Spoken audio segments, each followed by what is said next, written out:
Seguindo com a nossa série, a gente vai tratar agora de alguns rendimentos que devem ser informados na declaração de imposto de renda. É intuitivo para as pessoas informar na declaração ganhos como, por exemplo, o salário ou as aplicações financeiras. Porém, há outros valores que acabam não sendo lembrados ou acabam não sendo informados devidamente, que podem trazer questões futuras para aquela pessoa. Uma das questões polêmicas que a gente tem é com relação a heranças e doações. As doações entre pessoas físicas são isentas de imposto de renda. Ainda que você não vá recolher imposto sobre ela, imposto de renda sobre uma doação ou uma herança, ela deve constar na sua declaração. Doações e heranças recebidas são informadas em dois momentos na sua declaração de imposto de renda. Uma, na ficha de bens e direitos. Você deve informar qual é o bem que você recebeu em doação, ou se você teve um acréscimo patrimonial em dinheiro, isso deve ser refletido em algum ponto da sua declaração, como por exemplo uma conta. Então aquele valor que você recebeu como acréscimo, ele deverá aparecer em uma conta bancária, por exemplo. A declaração de imposto de renda possui uma ficha, possui um campo específico, rendimentos isentos, no qual você informa o valor relacionado a heranças e doações. Esse rendimento, como a gente já disse, ele é isento, você não vai ter imposto de renda sobre ele. Aquele contribuinte que informou uma herança ou uma doação na sua declaração de imposto de renda, tem que lembrar que ele deveria ter recolhido também o ITCMD, que aqui em São Paulo é a alíquota de 4%.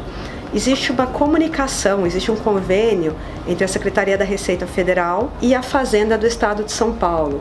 Então, todos aqueles valores de doações que são informados na declaração de imposto de renda são também informados para a Fazenda do Estado de São Paulo. E caso o contribuinte não tenha recolhido o ITCMD lá atrás, ele também vai ser chamado a apresentar explicações para a Fazenda Estadual.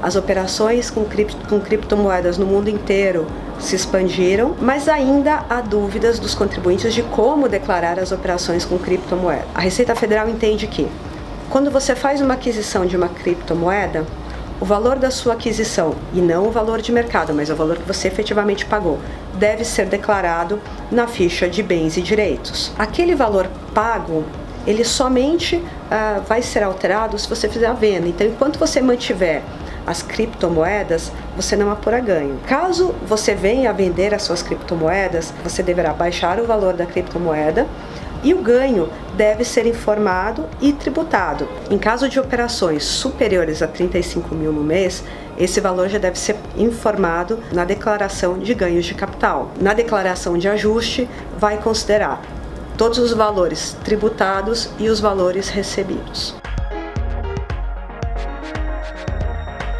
O exame da malha considera alguns aspectos. Primeiro, a consistência das suas informações na declaração de imposto de renda. Se você teve um aumento de bens superior ao seu rendimento, já é o primeiro ponto que vai te levar para a malha fina. Então é importante que o contribuinte, ao finalizar a sua declaração, faça uma checagem dos valores de bens e direitos, a evolução de um ano para o outro, e se seu aumento de patrimônio seja compatível com o rendimento que você teve durante o ano. Se você teve um rendimento inferior àquilo, você vai ser chamado para a malha fina. Outro ponto que tem sido frequente nas notificações de malha fina: despesas sem comprovação.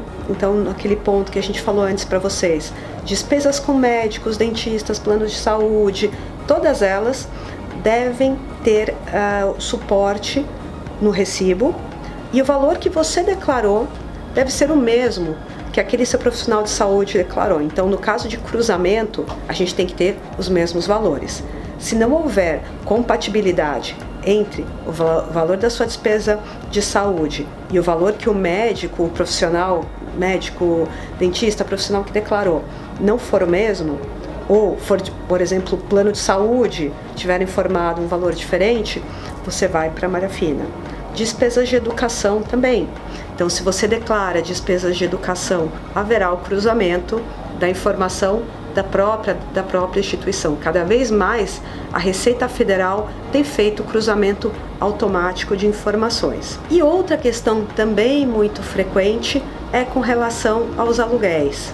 Então, recebimentos de aluguéis durante o ano também tem levado muitos contribuintes à malha fina. Então, se não houver compatibilidade entre o valor informado e o valor da DIMOB, também haverá a malha fina. E, por fim, os próprios rendimentos de trabalho assalariado. Então, o valor que você recebe do seu informe de rendimentos tem que ser exatamente aquele que o seu empregador informou na DIRF. Havendo alguma incompatibilidade, poderá, tanto do seu lado quanto do seu empregador, ser chamado também para apresentar explicações. Então, uma das grandes dicas que a gente dá por todos esses itens é: considere sempre o cruzamento de informações da Receita. Antigamente, as pessoas faziam uma declaração no papel, o formulário da declaração era em papel, o que tornava algumas coisas menos visíveis. Hoje a Receita Federal tem investido, e na verdade nos últimos anos a Receita Federal tem investido em meios de fiscalização, e todos os valores tendem a ser cruzados.